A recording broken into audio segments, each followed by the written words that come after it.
Something happened at the Texas border 3 days ago that should be front page news. It's not. 18 trucks carrying silver bars from Mexico's largest refinery were stopped at the Laredo crossing. They never made it through. U.S. Customs says it's a routine inspection. But here's the problem.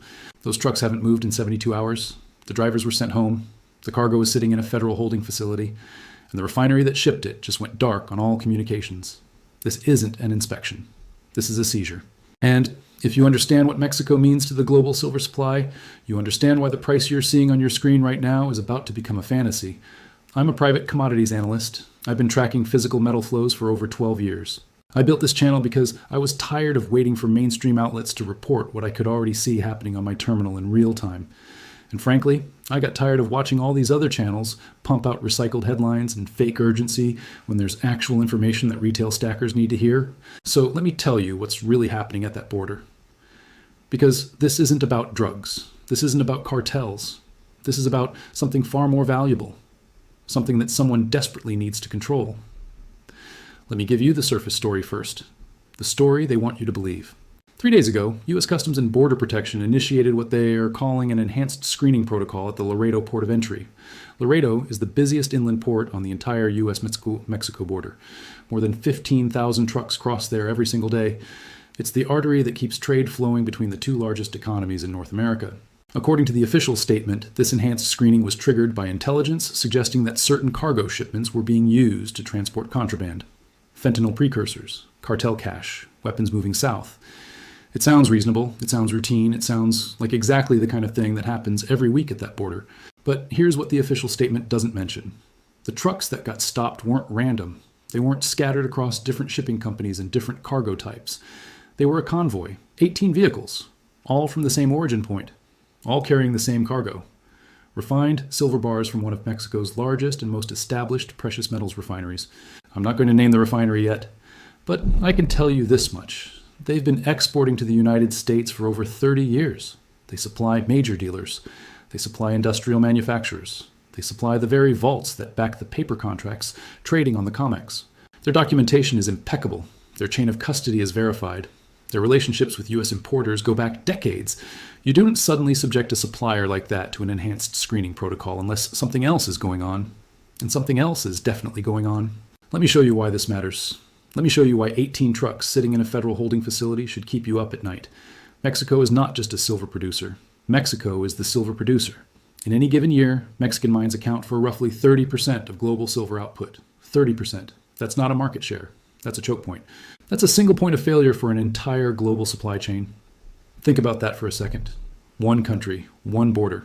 30% of the world's silver, the silver that comes out of Mexican mines, doesn't stay in Mexico. It gets refined. It gets processed into bars and rounds and industrial feedstock. And then it moves. It moves north into the United States. It moves to refiners and dealers and vault operators who depend on that flow like oxygen. Mexican silver is the lifeblood of the physical market. And someone just put a tourniquet on it. Now, let me address the obvious question. The question I know you're already asking. Why would the U.S. government want to stop silver shipments from its own neighbor? Let me give you the skeptic's argument first. Because there's always a skeptic's argument. And I want to dismantle it before we go further. The skeptic says this is exactly what it looks like. A drug investigation. The cartels have been using legitimate shipping companies as cover for years. Maybe they got caught using a precious metals shipment to move something illegal. Maybe there's contraband hidden inside those silver bars. It happens. It's not unprecedented. The skeptic says I'm seeing conspiracy where there's only coincidence. Here's my response. If this were a drug investigation, the cargo would have been searched by now. 72 hours is more than enough time to x-ray 18 trucks, inspect the shipment, and either seize the contraband or release the legitimate goods. That's standard protocol. That's how these things work. You don't hold legal cargo indefinitely while you figure out what to do. You process it, you clear it, you move on. But that's not what's happening here. The trucks haven't been processed. The cargo hasn't been inspected. The shipment is just sitting there, frozen, paralyzed, like someone hit the pause button and walked away. And here's the detail that makes the drug investigation story fall apart completely. The drivers were sent home, not detained, not questioned, not held as material witnesses. Sent home, back to Mexico, with their personal belongings and their documentation. Think about that. You don't send potential drug mules home. You don't release people who might have knowledge of cartel operations. If this were really about drugs, those drivers would be in federal custody right now, answering questions in a windowless room somewhere. But they're not. They're back in Mexico, waiting for a phone call that hasn't come. This isn't about drugs, this is about silver. And silver is about to become the most contested metal on the planet. Let me show you the connection to the broader market. Because what's happening at the border doesn't exist in isolation. Right now, the COMEX registered silver inventory sits at dangerously low levels. I'm talking about the metal that's actually available for delivery against futures contracts. Not the eligible inventory that's just being stored, the registered inventory. The silver that can actually be claimed when someone demands delivery. Over the past 18 months, that inventory has been bleeding out, week after week, month after month. Large players have been standing for delivery instead of rolling their contracts forward. They've been taking physical metal out of the vaults and not bringing it back. And here's where Mexico comes in. When the COMEX vaults get low, they need to be refilled. That silver has to come from somewhere, and the most reliable, most cost-effective source has always been Mexico. Mexican refineries produce exactly the kind of bars that meet COMEX specifications. They have the logistics infrastructure to move large quantities across the border quickly. They have the relationships with vault operators and authorized dealers. Mexico is the backstop. Mexico is the emergency reserve. Mexico is what keeps the paper market tethered to physical reality. And now Mexico is blocked. I want you to think about the timing. We're less than 2 weeks away from the next major delivery window on the COMEX. Contracts are going to come due. Holders are going to demand metal, and the vaults are going to need every ounce they can get their hands on. But the silver that was supposed to arrive from Mexico 3 days ago is sitting in a federal warehouse in Texas. And nobody can tell me when it's going to be released. Nobody can tell me if it's going to be released. This doesn't happen by accident. Someone knew this delivery window was coming. Someone knew the vaults were running low. Someone knew that Mexican silver was the only thing standing between orderly settlement and delivery default. And someone decided to close that door. Let me show you something else that confirms this isn't random. I have a contact in the freight forwarding business, a guy who's been moving precious metals across the U.S. from Mexico border for 15 years. He's not a trader. He's not a speculator. He's a logistics guy. He moves boxes from point A to point B. I called him yesterday to ask about the Laredo situation. What he told me made my blood run cold. He said the enhanced screening protocol isn't just affecting that one convoy.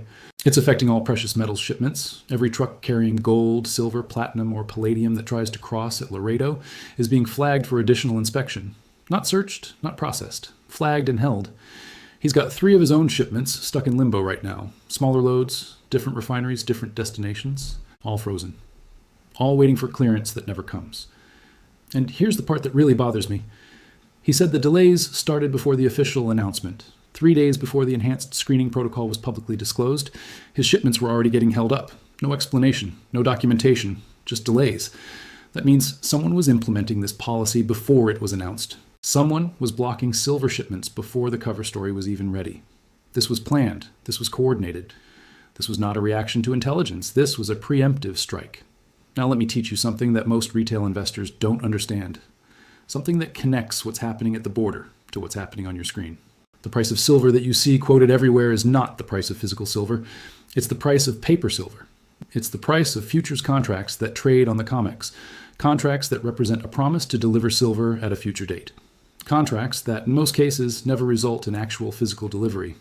The paper market and the physical market are supposed to track each other. When futures go up, physical prices should follow. When futures go down, physical should follow too. But that relationship is breaking down. Right now, paper says silver is trading around $90 an ounce. But if you try to buy physical silver at $90, you're going to have a hard time. Dealers are charging premiums of 15, 20, sometimes 30% over spot. And even at those premiums, inventory is thin.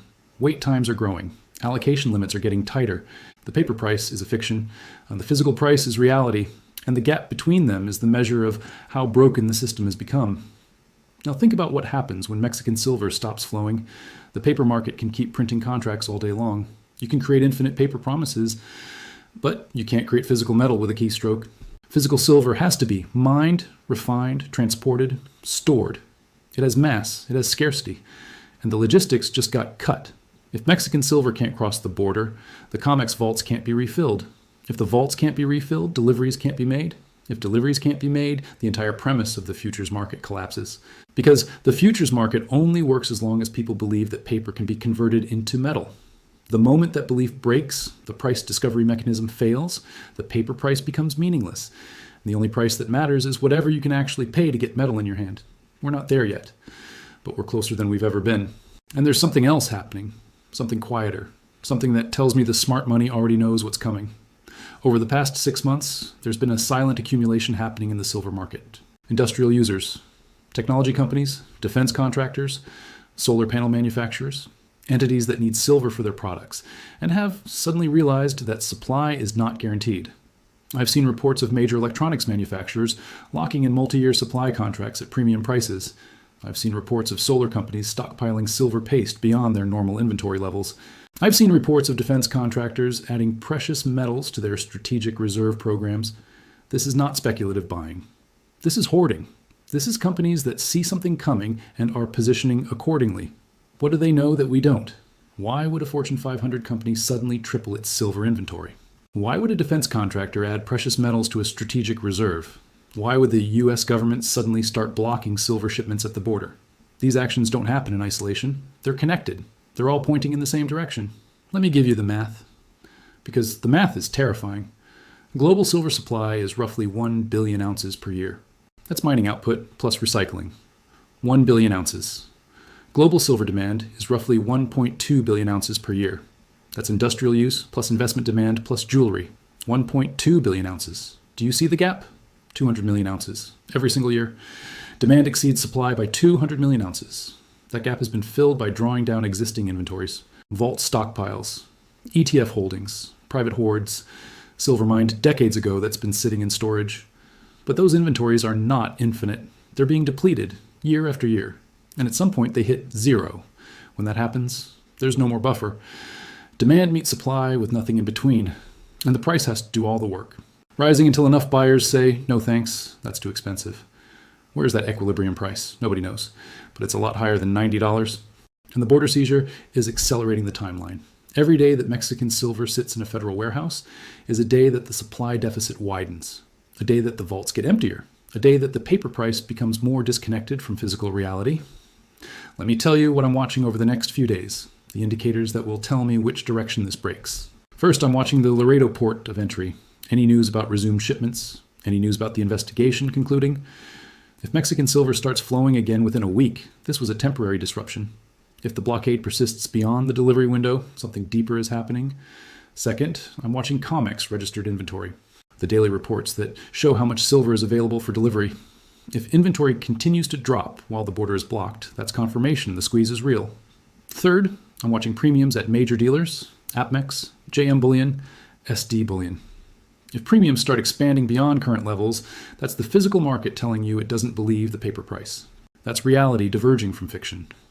Fourth, I'm watching Shanghai, the price differential between Western spot and Eastern physical.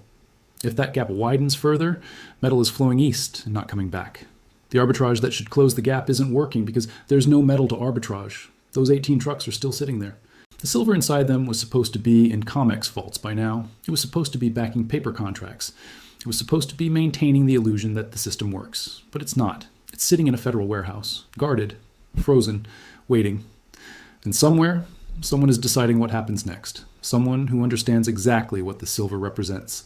Someone who knows that releasing it keeps the game going a little longer. And someone who might have decided that it's time for the rules to change. The silver market has never been more fragile. The supply chain has never been more vulnerable. And the gap between paper and physical has never been wider. What happens at the border will tell us which way this breaks. And by the time the mainstream media figures out the story, it will already be too late for most people to react. The convoy is gone, the silver is frozen, the clock is ticking, and the screen is still lying to you. Watch the border, watch the vaults, watch the premiums. Because something just changed, and there's no going back. I'll see you in the next one.